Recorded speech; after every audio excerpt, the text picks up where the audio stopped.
Foot grounders are personnel grounding devices worn on the shoes of standing or mobile operators. The classification of foot grounder encompasses multiple types, which may include heel grounders, toe grounders, full coverage grounders, temporary and disposable foot grounders. Here are the essential do's and don'ts to using foot grounders in your ESD protected area. Do use your foot grounders in conjunction with an ESD flooring material such as dissipated floor finish, conductive tiles, floor mats, epoxies, etc.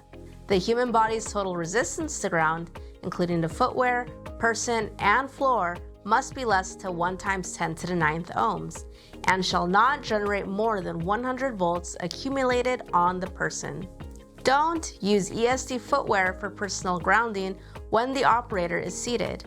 A wrist strap shall be used for seated operators.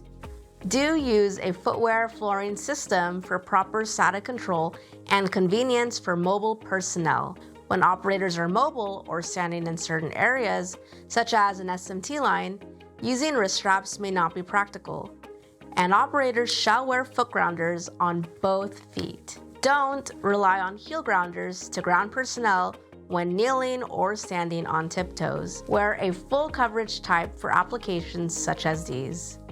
Do ensure you select the appropriate foot grounder for your shoe style. Foot grounders should have a snug fit with the conductive ribbon tucked inside the shoe between the sock and sole to make proper electrical contact with the body sweat layer.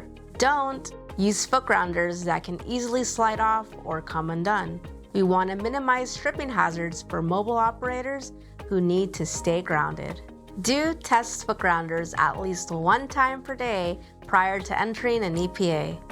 Per ESD TR53, use an integrated checker and foot plate to test footwear body resistance. Record your test results for your compliance verification records. Don't wear ESD footwear outdoors or in a wet environment, and retest every time the footwear is removed and put back on.